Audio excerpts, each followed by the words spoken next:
على عباده الذين اصطفى أما بعد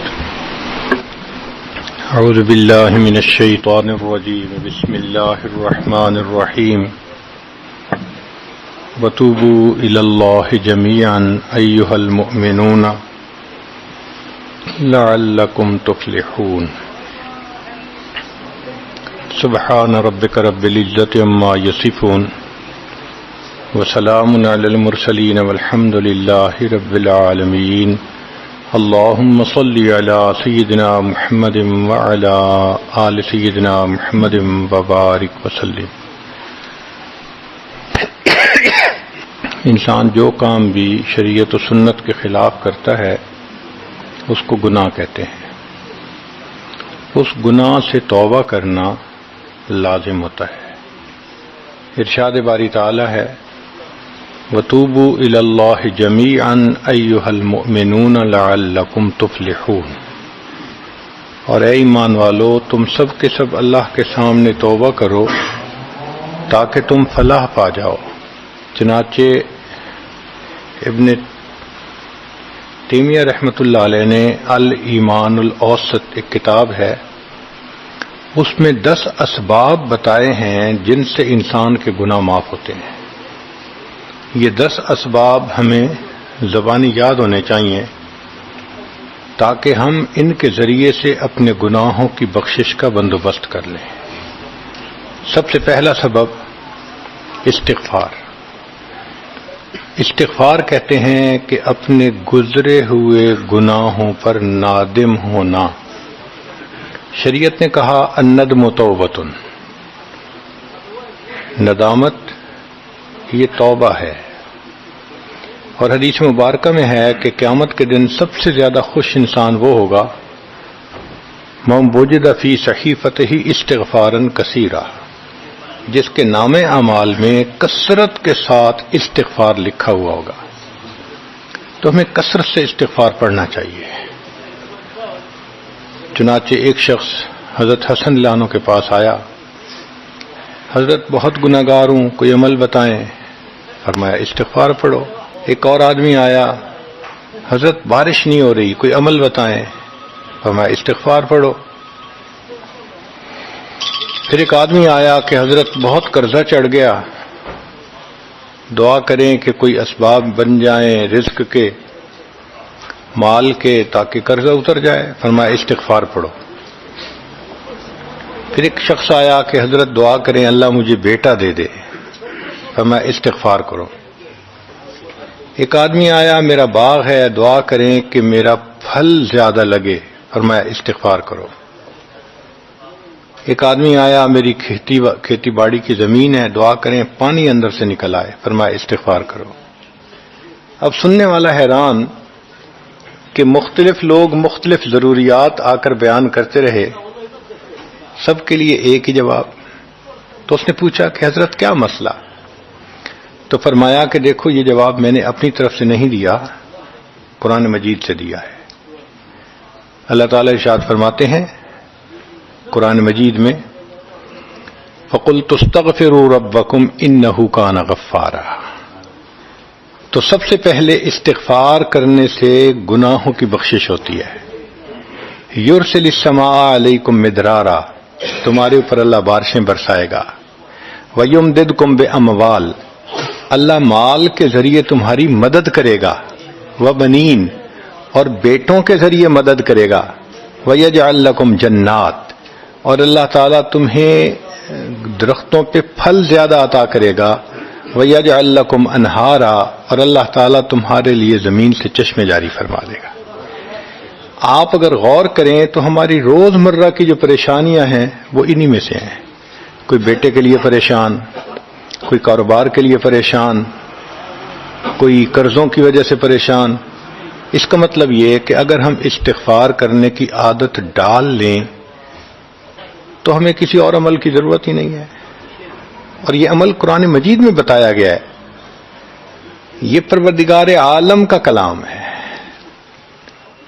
ہم استغفار کم کرتے ہیں، کم از کم 100 مرتبہ صبح اور شام استغفار کا کرنا معمول بنا لینا چاہیے۔ آپ لوگ ڈرائیو کرتے ہیں اپنے دفتر جاتے ہوئے تو راستے میں جو آدھا گھنٹہ لگتا ہے اس میں کیا کرنا ہوتا ہے؟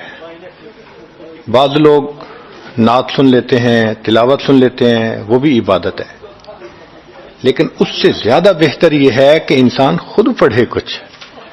تو اگر اس دوران آپ استغفر اللہ ہی پڑھتے رہیں تو سینکڑوں دفعہ استغفار نامہ اعمال میں لکھا جائے گا. اور اگر پورا پڑھ لیں استغفر اللہ ربی من کل ذنب و اتوب الیہ، تو یہ سونے پہ سہاگے والی بات ہے.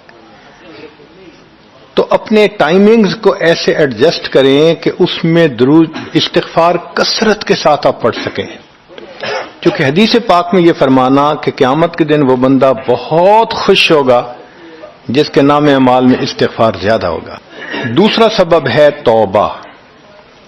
توبہ اور استغفار بہت قریب قریب ہیں، ان میں لائن آف ڈیمارکیشن ڈالنا تھوڑا ڈیفیکلٹ ہے، مگر علماء نے لکھا ہے کہ استغفار پچھلے گناہوں پہ ریپینٹنس کو کہتے ہیں، اور توبہ آئندہ گناہوں کو کمٹ نہ کرنا، اس کی کمٹمنٹ کرنا، عزم کرنا، اس کو کہتے ہیں. توبہ عزم جازم، ایک عہد کرنا کہ میں نے آج کے بعد گناہ نہیں کرنا، یہ توبہ کہلاتا ہے. تو گویا توبہ کا تعلق آئندہ گناہ نہ کرنا، استغفار کا تعلق پاسٹ کے ساتھ ہے کہ میں نے جو کیا برا کیا، اللہ بس میری غلطی کو پلیز معاف کر دیں، اس کو استغفار کہتے ہیں. اور یہ استغفار کا حکم اللہ رب العزت نے اپنے حبیب صلی اللہ علیہ وسلم کو دیا. فسبح بحمد ربک واستغفرہ، حکم ہے، صیغہ ہے امر کا. اللہ کے محبوب صلی اللہ علیہ وسلم کو اگر یہ حکم ہے تو سوچئے پھر ہمیں استغفار کرنے کی کتنی ضرورت ہے. توبہ ہر بندے پہ کرنی ضروری.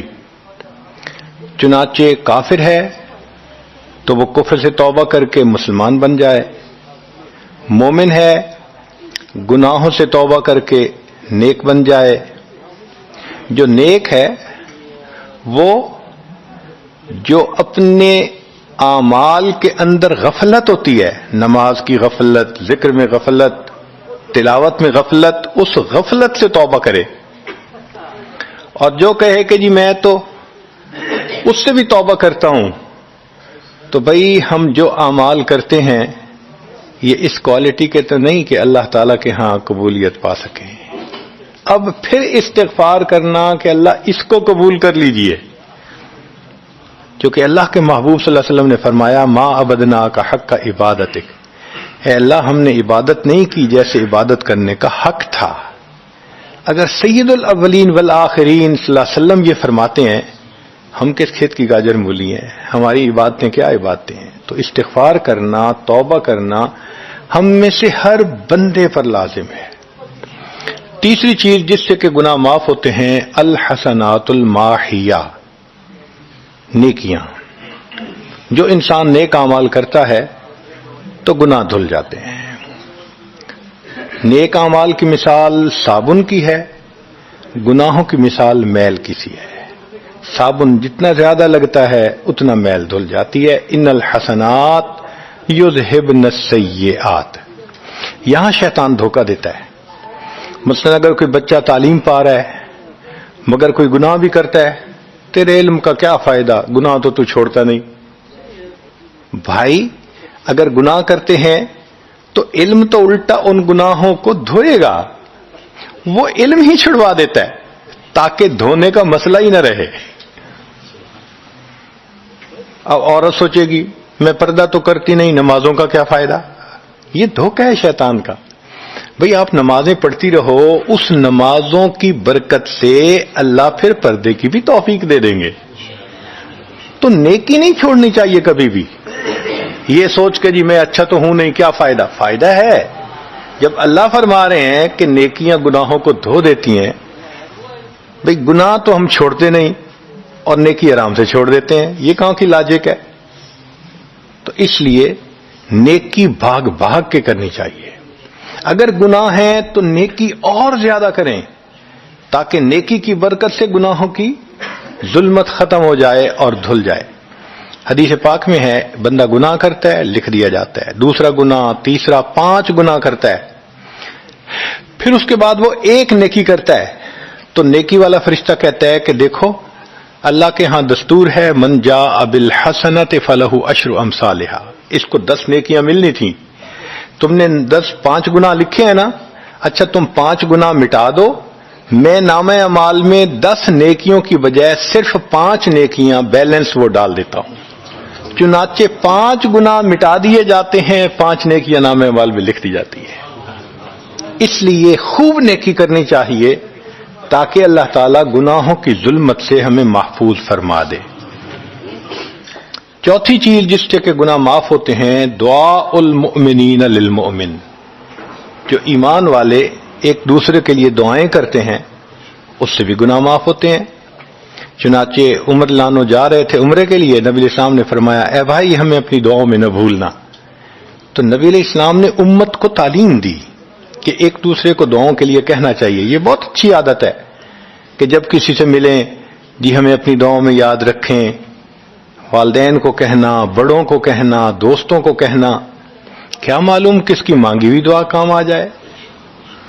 اس دعا کا فائدہ ہوتا ہے نا، تبھی تو قرآن مجید میں دعا سکھائی گئی، ربنا اغفر لنا ولاخواننا الذین سبقونا بالایمان، اے اللہ جو ہم سے پہلے ایمان والے چلے گئے ان کی بھی مغفرت فرما دے۔ تو فائدہ ہوتا ہے تو قرآن نے دعا سکھائی ہے نا۔ تو ایمان والوں کی دعاؤں سے دوسرے ایمان والوں کو فائدہ ہوتا ہے۔ حدیث پاک میں ہے دوست کی دعا دوست کے پیٹھ پیچھے رد نہیں کی جاتی، کیوں؟ اس میں خلوص ہوتا ہے۔ تو اس لیے حدیث پاک میں ہے، مسلم شریف کی روایت ہے کہ اگر کوئی آدمی فوت ہو جائے اور 40 آدمی جنازہ پڑھ لیں جو ایمان والے ہوں، توحید والے ہوں، فرمایا ما من رجل مسلم یموت فیقوم علی جنازتہ 40 رجلا لا یشرکون باللہ شیئا الا شفعهم اللہ فی، اللہ 40 بندوں کی نماز جنازہ کو قبول کر کے میت کی مغفرت فرما دیتے ہیں۔ 5واں عمل ما یعمل للمیت من اعمال البر، ہم اپنے فوت شدہ لوگوں کے لیے جو نفل کے کوئی نیک کام کرتے ہیں اس سے بھی ان کے گناہ معاف ہوتے ہیں۔ مثلا صدقہ کر دیا، قرآن پاک پڑھا، ان کو بخش دیا، ان کی طرف سے عمرہ کیا، حج کیا، ان نفلی اعمال کا ثواب ان کو ملتا ہے، اس کی وجہ سے ان کے گناہوں کو معاف کر دیا جاتا ہے۔ چنانچہ حضرت شیخ الحدیث رحمۃ اللہ علیہ نے فضائل ذکر میں یا کسی اور کتاب میں واقعہ لکھا ہے کہ ایک اللہ والے تھے، قبرستان کے قریب سے جاتے ہوئے انہوں نے کچھ پڑھ کے قبرستان والوں کو بخش دیا۔ رات خواب دیکھا کہ وہی قبرستان والے ہیں اور ایک آدمی آتا ہے جیسے کوئی ڈاک تقسیم کرنے والا ڈاکیا ہوتا ہے، اور سب اس کی طرف بھاگ پڑتے ہیں جیسے ڈاک لینے کے لیے ہوں۔ ایک بندہ پیچھے آرام سے بیٹھا ہوتا ہے، وہ پوچھتا ہے کیا معاملہ؟ وہ کہتا ہے کہ یہ فرشتہ آیا ہے، روزانہ کی جو ڈاک آئی ہے نا نیکیوں کی، جو اولاد نے، رشتہ داروں نے، دوستوں نے کیے، لہذا وہ اعمال نیکیاں ملتی ہیں تو یہ سب لوگ جاتے ہیں کہ نیکیاں ملیں گی، ہمارا درجہ بڑھے گا۔ اس نے کہا کہ آپ کو ضرورت نہیں ہے؟ کہنے لگا ہاں میں لے لوں گا، مگر میرا ایک بیٹا ہے جسے میں نے قرآن پاک کا حافظ بنایا، اس کی دکان ہے، وہ سارا دن دکان پہ بیٹھا رہتا ہے اور ساتھ ساتھ قرآن پڑھتا رہتا ہے، تو مجھے اتنی نیکیاں مل جاتی ہیں کہ میں بعد میں لے لوں گا۔ اس نے کہا بیٹا کہاں؟ اس نے کہا فلاں جگہ دکان ہے۔ وہ اللہ والے جب وہاں گئے اگلے دن تو دیکھا کہ ایک نوجوان ہے اور وہ بیٹھا ہوا ہے، گاہک آتا ہے تو اس کو سودا بیچ دیتا ہے، جب گاہک کوئی نہیں ہوتا تو وہ قرآن پڑھنا شروع کر دیتا ہے۔ تو وہ سمجھ گیا کہ میرا خواب سچا تھا، اس بچے کے قرآن پڑھنے سے اس کے والد کو خوب بینیفٹ مل رہا ہے۔ کچھ عرصے کے بعد دوبارہ پھر اسی قبرستان کے قریب سے گزرے، پھر انہوں نے کچھ پڑھ کے بخش دیا۔ رات خواب میں دیکھا کہ اب جب تقسیم ہوا تو سب بھاگے تو وہ بندہ بھی بھاگا۔ انہوں نے کہا آپ بھی بھاگ رہے ہو؟ کہنے لگا ہاں میں اس لیے بھاگ رہا ہوں کہ میرا وہ بیٹا فوت ہو گیا، اب مجھے قرآن پڑھ کے بخشنے والا کوئی ایسا ہے نہیں، تو جو عام ایمان والوں کا ثواب آتا ہے میں بھی اسی میں سے اپنا حصہ لینے کے لیے جا رہا ہوں۔ تو ایمان والوں کے ان اعمال کا ثواب بھی ملتا ہے۔ اور اصل میں یہ اسی بندے کا اپنا عمل ہوتا ہے. یہ ذہن میں رکھنا کہ جو ایمان والے پڑھ کے بخشتے ہیں نا، اس کا ثواب کیوں ملتا ہے؟ اس کا اپنا عمل. دیکھو اس نے نیکوں سے تعلق جوڑا. وہ بھی تو ہوتے ہیں جن کے مرنے کے بعد پیچھے ریچھ کتے کی لڑائی کرواتے ہیں، میلے لگواتے ہیں، موسیقی کی محفلیں ہوتی ہیں، وہ بھی تو ہوتے ہیں نا، تو ان کو کچھ نہیں ملتا. اس بندے نے نیکوں سے محبت کی، یہ اس کا اپنا عمل ہے. اس کی محبت کی وجہ سے اب یہ لوگ اس کو پڑھتے ہیں، اللہ اس کو ثواب پہنچا دیتے ہیں. تو اس کے اپنا عمل ہے اصل میں. چھٹی چیز جس کی وجہ سے گناہ معاف ہوتے ہیں، المصائب التی یکفر اللہ بها الخطایا فی الدنیا. دنیا میں انسان کو جو مشکلات، تکلیفیں، مصیبتیں پہنچتی ہیں، ان کی وجہ سے گناہ معاف کر دیے جاتے ہیں. کوئی مصیبت دنیا میں پہنچتی ہے، گناہ معاف ہوتے ہیں. چنانچہ نبی علیہ السلام تشریف فرما تھے، چراغ بجھ گیا. نبی السلام نے فرمایا انا للہ و انا الیہ راجعون. ام المومنین عائشہ صدیقہ رضی اللہ عنہا نے پوچھا، اے اللہ کے حبیب صلی اللہ علیہ وسلم یہ تو پڑھتے ہیں جب کوئی آدمی فوت ہو جاتا ہے. فرمایا عائشہ، مومن کو جو بھی دنیا میں تکلیف، غم پہنچتا ہے، اگر وہ اس کے اوپر انا للہ پڑھ لے اس کو ثواب ملتا ہے. تو سوچنے کی بات ہے، چراغ کے بجھنے پر اگر ثواب ملتا ہے تو کسی عزیز کی زندگی کا چراغ بجھ گیا، اس پر کتنا ثواب ملے گا؟ اس لیے تکلیف آئے تو پریشان ہونے کی بات نہیں ہوتی، صبر کرنے کی بات ہوتی ہے. انسان بے صبری کے ذریعے خواہ مخواہ اس تکلیف پر ملنے والے ثواب سے اپنے آپ کو محروم کر دیتا ہے. بے صبری سے تکلیف ختم نہیں ہوتی، ثواب ملنا بند ہو جاتا ہے. تو بے صبری کا کیا فائدہ؟ اور ہو سکتا ہے کہ یہ مصیبت جو آئی یہ بندے نے خود مانگی ہو. یہ بھی عجیب بات ہے. آپ کہیں گے جی کوئی بندہ مصیبت تو نہیں مانگتا. ہاں ہو سکتا ہے مانگی ہو. کیسے؟ کہ دعا مانگی، اللہ مجھے قیامت کے دن میرے محبوب صلی اللہ علیہ وسلم کے ہاتھوں حوض کوثر کا جام عطا کر دینا. اللہ نے دعا قبول کر لی. عمل تو ہے نہیں کہ یہ نعمت نصیب ہو. تو اب کیسے ملے گا؟ اللہ تعالی بیماری، مصیبت، پریشانی کچھ اس کے اوپر بھیج دیتے ہیں. اگر یہ بندہ اس پر صبر کر لیتا ہے، اس کو بہانہ بنا کر اللہ اس کو وہ نعمت عطا فرما دیتے ہیں. چنانچہ ایک بزرگ تھے، 70s میں تھے، بیوی بھی اسی طرح، بہت نیک تھی بیوی بھی. بیوی نے کہا کہ میرا بڑا دل چاہتا ہے کہ نبی علیہ الصلوۃ والسلام کا دیدار نصیب ہو. میں بڑا درود شریف پڑھتی ہوں، نفل پڑھتی ہوں، مگر مجھے واضح زیارت نہیں ہوئی. آپ کو کوئی عمل آتا ہو تو بتا دیں. انہوں نے کہا عمل آتا ہے، کرو گی؟ کہا بالکل کروں گی. کہنے لگے اچھا جمعہ کا دن آ رہا ہے، خوب نہا دھو کے وہ جو دلہن والے کپڑے تھے نا تمہارے، کناری والے گوٹے، وہ پہننا اور میک اپ کرنا، خوشبو لگانا، اور میں بس جمعہ پڑھ کے آؤں گا تو پھر ٹھیک ہے. اس نے کہا بہت اچھا. وہ اللہ کی بندی نہائی دھوئی، دلہن کی طرح خوب تیار ہوئی، کپڑے دلہن والے پہنے. ان بزرگوں نے جمعہ کی نماز پڑھی تو ساتھ بھائی کا گھر تھا اس کی، یعنی ان کی بیوی کا. تو بیوی کے بھائی کے گھر چلے گئے. اس کو جا کے کہا میری عمر دیکھو اور آ کے اپنی بیوی بہن کی حالت دیکھو. اس نے کہا کیا مسئلہ؟ وہ ساتھ آ گیا. اور جب گھر آ کے اس نے دیکھا تو بیوی تو دلہن بنی بیٹھی ہے. بھائی کو غصہ آیا، تمہیں اپنی، یہ تمہاری عمر اور یہ تمہارے لچھن. اس نے تو ڈانٹا اور وہ بیچاری روئی، اس کا دل ٹوٹا، رو رو کے حال برا، سو گئی. اللہ کی شان کہ اس نیند میں اس کو نبی علیہ السلام کی زیارت نصیب ہو گئی. اب وہ اٹھی تو وہ خوش بھی ہے اور پریشان بھی ہے. خوش اس بات پہ کہ زیارت ہو گئی، اور پریشان اس بات پہ کہ میاں نے کیا کیا، خود کہا دلہن بنو اور خود بھائی سے مجھے ڈانٹ پڑوا دی.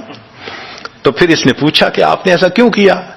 انہوں نے کہا دیکھو میں تمہاری زندگی کو قریب سے جانتا ہوں، میں نے تمہیں اتنا پیار محبت سے رکھا ہے کہ تمہیں زندگی کے کوئی تکلیف نہیں پہنچنے دی. میں نے تم نے عبادت کی انتہا کی ہے، مگر کچھ نعمتیں ہوتی ہیں جو دل ٹوٹنے پہ ملتی ہیں. تو تمہارا تو کبھی دل ٹوٹا نہیں، تو میں نے ایک بہانہ بنایا کہ تمہیں کہا دلہن بنو، بھائی کو شکایت لگا دی، اس نے ڈانٹ پلا دی، تمہارا دل ٹوٹا، اللہ کو رحم آ گیا، اللہ تعالیٰ ٹوٹے دلوں پر رحم فرما دیتے ہیں. تو ممکن ہے کہ یہ مصیبت، یہ پریشانی اللہ کی طرف سے ہمارے لیے انعام کا سبب بن کے آئی ہو. اس لیے ہمارے بزرگوں نے کہا سکھ دکھاں تو دیواں وار، کہ میں سکھوں کو دکھوں پہ قربان کر دوں. سکھ دکھاں تو دیواں وار، دکھاں آن ملائم یار، کہ دکھوں نے مجھے میرے یار سے ملا دیا. اللہ کو بڑا ترس آتا ہے اس بندے پر جس پر کوئی مصیبت آتی ہے، پریشانی آتی ہے. پھر ساتویں چیز جس سے کہ گناہ معاف ہوتے ہیں، ما يحصل فی القبر من الفتنة والزغطة والروعة. قبر کے اندر انسان جب جائے گا تو اس کو وہاں پر زغط قبر پیش آئے گا. قبر دباتی ہے، اس قبر کے دبانے سے بھی گناہ معاف ہوتے ہیں، اور یہ زغط قبر ہر کسی کو پیش آئے گا. سعد لانو ایک صحابی ہیں، نبی علیہ السلام نے ان کا جنازہ پڑھایا اور اللہ کے محبوب صلی اللہ علیہ وسلم پنجوں کے بل چلنے لگے. تو صحابی نے پوچھا اے اللہ کے حبیب صلی اللہ علیہ وسلم آپ ایسے چل رہے ہیں؟ فرمایا سعد کی نماز جنازہ میں شرکت کے لیے اتنے فرشتے آسمان سے اتر آئے، مجھے پاؤں رکھنے کی جگہ نہیں مل رہی. یہ پھر حدیث پاک میں آتا ہے کہ نبی علیہ السلام نے فرمایا سعد کی وفات پر اللہ کا عرش بھی 3 دن تک روتا رہا. جن کی وفات پہ اللہ کا عرش روئے، اللہ کے فرشتے جنازے میں اتریں، کیسے اللہ کے مقبول بندے ہوں گے. پھر نبی علیہ السلام نے فرمایا سعد کو بھی زغط قبر پیش آیا. تو اس کا مطلب یہ ہے کہ یہ زغط قبر تو پیش آنا ہی ہے، ہر کسی کو آنا ہے، کوئی بھی ہو. اب یہ عجیب سی بات ہے، مگر اس کو سمجھیں کہ کیوں پیش آنا ہے. آپ اگر کسی ریسٹورنٹ پہ جائیں اور جا کے سویٹ ڈش کھائیں یا کباب کھائیں تو بل پے کرنا پڑتا ہے نا. گروسری سٹور سے جا کے کوئی چیز لائیں، بل پے کرنا پڑتا ہے نا، ہر چیز کا بل ہوتا ہے نا. اس دنیا میں انسان جو مزے لیتا ہے بھلے جائز صحیح، ان کی بھی ایک کاسٹ ہے اور وہ اسے پے کرنی پڑے گی، اور وہ کاسٹ زغط قبر سے پے ہوگی. اس لیے جس کی زندگی غربت میں گزری ہوگی اس کا زغط قبر بہت کم ہوگا، اور جس نے عیش آرام مزے سہولت انجوائے کیا کاسٹ تو دینی پڑے گی نا وہاں جا کے. تو زغط قبر تو پیش آنا ہے. ہمارے والد صاحب بچپن میں دیکھتا تھا میں کہ بہت اچھا سالن بنا ہوتا تھا نا، تو اکثر وہ گلاس پانی کا اٹھاتے تھے اور ایک گھونٹ پانی ڈال دیتے تھے. مجھے سمجھ نہیں آتی تھی یہ کیا کرتے ہیں. میں اکثر ان سے پوچھتا تھا ابو آپ ایسے کیوں کرتے ہیں، نہیں بتاتے تھے. جب ان کی وفات ہوئی تو بعد میں والدہ صاحبہ نے کہا کہ اصل میں وہ یہ کہا کرتے تھے کہ نفس میرا دشمن ہے، میں اس نفس کو لذتیں کیوں دوں. وہ لذیذ کھانے کے اوپر بھی ایک گھونٹ پانی ڈال کے اس کو کم مزے والا بنا لیا کرتے تھے، جائز لذتوں کو بھی کم کر لیتے تھے. ہمارا کیا حال ہوگا جو ناجائز لذتوں کے پیچھے بھاگ. تو یہ زغط قبر مومن کو بھی پیش آتا ہے اور کافر کو بھی، مگر فرق ہے. کافر کو پیش آئے گا کہ حدیث پاک میں آتا ہے دائیں طرف کی پسلیاں بائیں طرف اور بائیں کی پسلیاں دائیں طرف، یوں پسلیاں توڑ کے رکھ دیں گے. اور مومن کو بھی زغط قبر پیش آئے گا، مگر مومن کو زغط قبر تکلیف نہیں دے گا اتنی اگر نیک ہوا. کیوں؟ اچھا آپ بتائیں سر میں درد ہو تو آپ کہتے ہیں نا ذرا سر دبا دو، تو تکلیف ہوتی ہے یا راحت ملتی ہے؟ سر دبانے سے راحت ملتی ہے. جس طرح سر درد میں کوئی دبائے سر کو راحت ملتی ہے، ایسے ہی مومن کو زغط قبر تو پیش آئے گا مگر مومن کے لیے راحت کا سبب ہوگا. 8ویں چیز جس سے کہ گناہ معاف ہوں گے، احوال یوم القیامت و کربھا و شدائدھا. قیامت کے دن جو انسان کو ایک وحشت کی کیفیت ہوگی، ہول کی کیفیت ہوگی، خوف ڈر کی کیفیت ہوگی. اللہ اکبر. امام غزالی رحمۃ اللہ علیہ نے تفصیل لکھی ہے کہ سارے لوگ کھڑے ہوں گے اور سورج بہت قریب ہوگا، پسینے میں شرابور ہوں گے. اللہ اکبر. اس وقت جہنم کے اندر ابال آئے گا اور جہنم کے اندر سے انگارے اٹھ کر اوپر جائیں گے اور واپس گریں گے. فرماتے ہیں اس وقت انبیاء میں سے کوئی نبی بھی ایسا نہیں ہوگا جس کو یہ ڈر نہ ہو کہ کہیں انگارے میرے اوپر نہ آ جائیں. اگر انبیاء بھی تھرا رہے ہوں گے، ہمارا اس دن کیا حال ہوگا؟ تو قیامت کے دن کی دہشت اور وحشت کوئی چھوٹی چیز نہیں ہے، مگر اس سے بھی اللہ تعالیٰ ایمان والوں کے گناہوں کو معاف فرما دیں گے. پھر نئی چیز جس سے کہ گناہ معاف ہوں گے، شفاعت النبی صلی اللہ علیہ وسلم فی اہل الذنوب یوم القیامہ. قیامت کے دن اللہ کے پیارے حبیب صلی اللہ علیہ وسلم جو اپنی امت کے لیے شفاعت فرمائیں گے، اللہ اس پر بھی امتیوں کے گناہوں کو معاف فرما دیں گے. نبی اسلام نے ارشاد فرمایا کہ اللہ رب العزت نے ہر نبی علیہ السلام کو ایک ایسی دعا مانگنے کا اختیار دیا کہ جیسی دعا مانگی جائے گی منوان قبول ہو جائے گی. تو انبیاء نے دعائیں مانگی. تو صحابی نے پوچھا اے اللہ کے حبیب صلی اللہ علیہ وسلم آپ کو بھی اختیار دیا گیا؟ فرمایا مجھے بھی اختیار دیا گیا. اے اللہ کے حبیب صلی اللہ علیہ وسلم آپ نے کیا دعا مانگی؟ فرمایا میں نے کوئی دعا نہیں مانگی، میں نے اس کو ذخیرہ رکھ لیا. قیامت کے دن جب میری گنہگار امت کا حساب ہوگا اس وقت میں وہ دعا مانگوں گا، امت کو لے کے جنت میں جاؤں گا. اللہ کے محبوب صلی اللہ علیہ وسلم کو امت سے کتنا پیار تھا. کوئی ماں اولاد کے لیے 23 سال نہیں روتی. جوان بیٹا فوت ہو 2-4 مہینے رو کے پھر نارمل لائف ہو جاتی ہے. کوئی باپ اولاد کے لیے 23 سال نہیں روتا. اللہ کے پیارے حبیب صلی اللہ علیہ وسلم امت کے لیے 23 سال آنسو بہاتے، رب امتی رب امتی رب امتی دعا مانگتے تھے. لمبے سجدے. ام المومنین عائشہ صدیقہ عنہا فرماتی ہیں کہ محبوب صلی اللہ علیہ وسلم کے آنسو جو مصلی پہ گرتے تھے مجھے لگتا تھا کہ بارش کے قطرے زمین کے اوپر گر رہے ہیں، ایسے آواز محسوس ہوتی تھی. اور اتنا لمبا سجدہ ہوتا تھا کہ کبھی کبھی میں اٹھ کے محبوب صلی اللہ علیہ وسلم کے پاؤں کے انگوٹھے کو ٹچ کرتی تھی کہ ابھی جان تو سلامت ہے نا. تب مجھے احساس ہوتا تھا نہیں ابھی تک نہیں، سجدہ لمبا ہو گیا. اتنا لمبا سجدہ کس کے لیے؟ اللہ امت کو گناہوں کو معاف فرما دے، امت کے گناہوں کو معاف. چنانچہ جب نبی علیہ الصلوۃ والسلام پر آخری یعنی مرض آئی، بیماری کی کیفیت آئی، تو اللہ کے حبیب صلی اللہ علیہ وسلم کو بخار بہت تیز ہو گیا تھا. اور جو مسجد میں آخری مرتبہ لائے تھے تو 2 آدمی تھے، ایک ادھر تھا ایک ادھر تھا، اور اللہ کے حبیب صلی اللہ علیہ وسلم نے ان کا سہارا لیا تھا اور بہت مشکل سے چل کے تشریف لائے تھے. یہ آخری نماز تھی. پھر واپس تشریف لے گئے، بخار اور تیز ہو گیا. سیدہ عائشہ صدیقہ عنہا فرماتی ہیں کہ میں نے اوپر کپڑا سا ڈال دیا، کپڑے کے اوپر سے مجھے گرمی محسوس ہو رہی تھی. میں نے پانی کا ایک پیالہ پیش کیا. اللہ کے حبیب صلی اللہ علیہ وسلم پانی کے پیالے میں ہاتھ مبارک ڈالتے تھے اور اپنے چہرے پہ لے رہے تھے، اور جسم تھا کہ جیسے کوئی گرم چیز میں سے گرمی نکل رہی ہوتی ہے.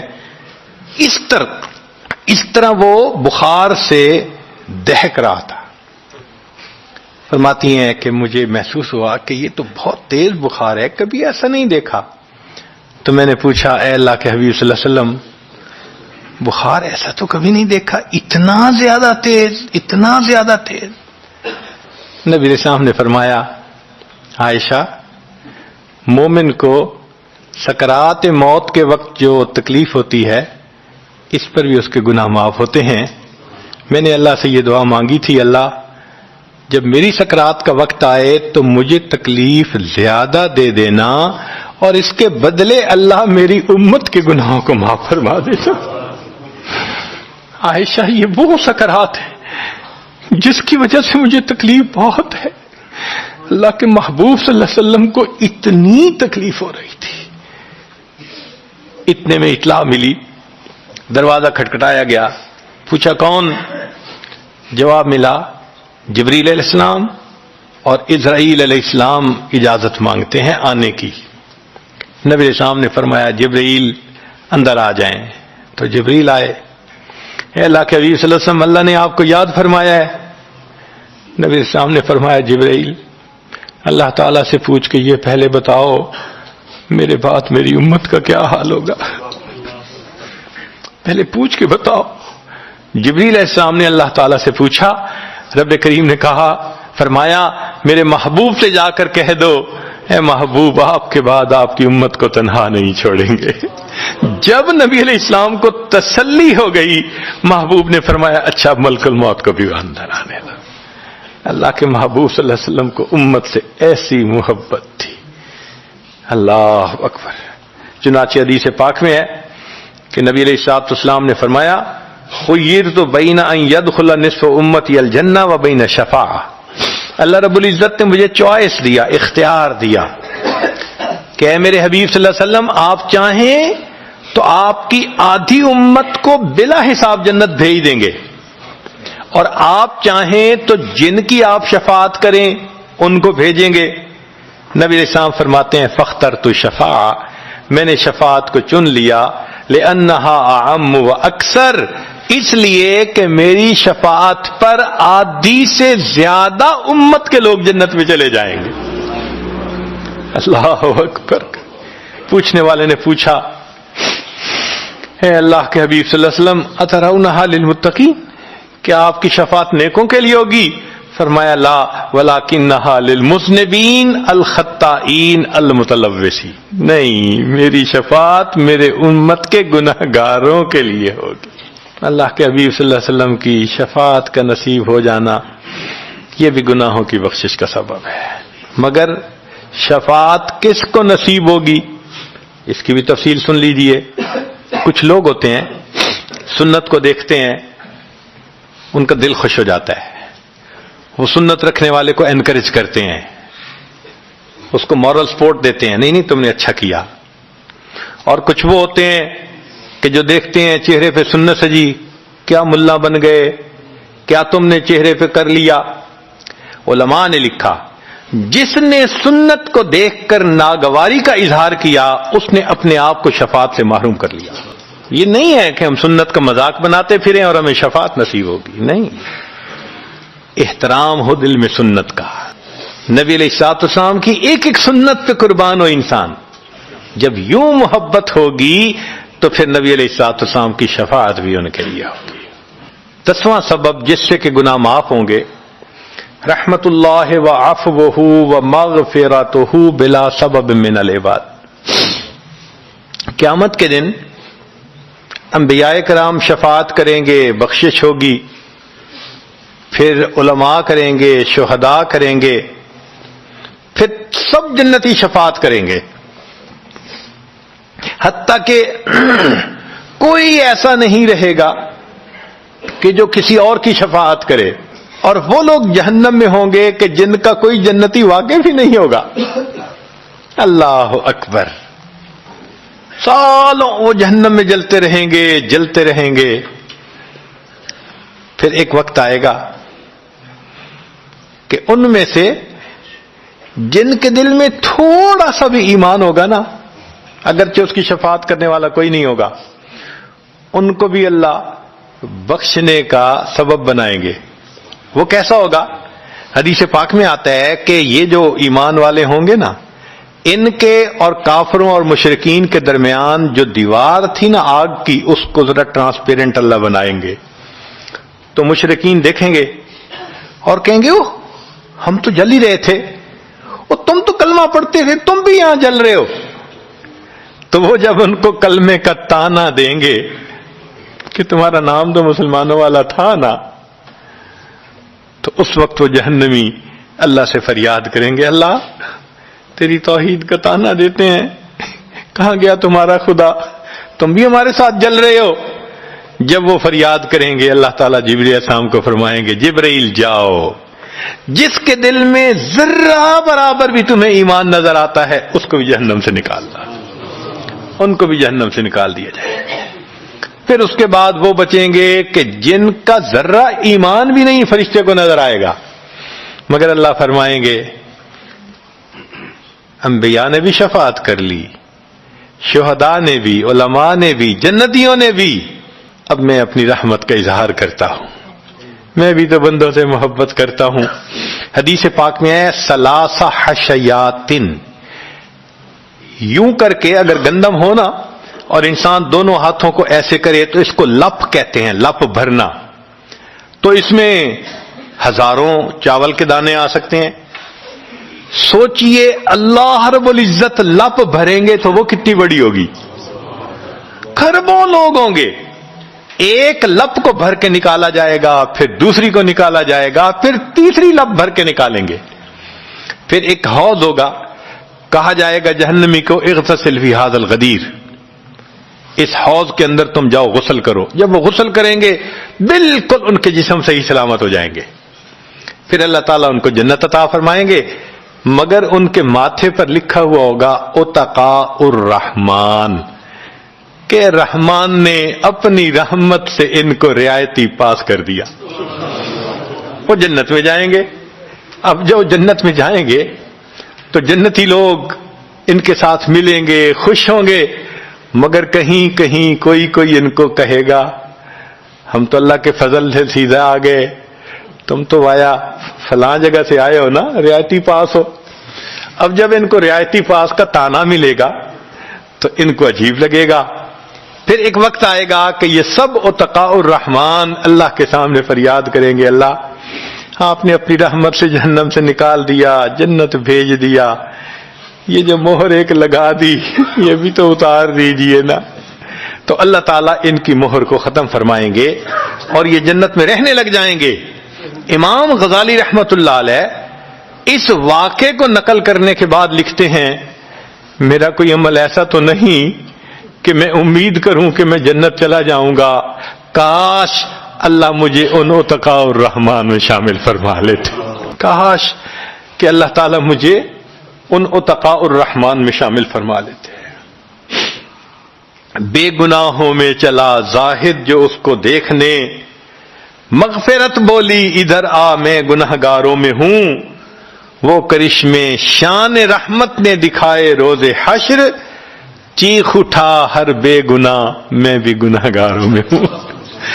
اللہ اکبر۔ حضرت قاری طیب صاحب رحمۃ اللہ علیہ ایک کتاب میں لکھتے ہیں اتنا اللہ کی رحمت کا ظہور ہوگا، اتنا ظہور ہوگا اس دن، ایک ایسا وقت آئے گا کہ شیطان بھی سر اٹھا کر دیکھے گا، اسے بھی امید لگے گی شاید میری بھی مغفرت کر دی جائے۔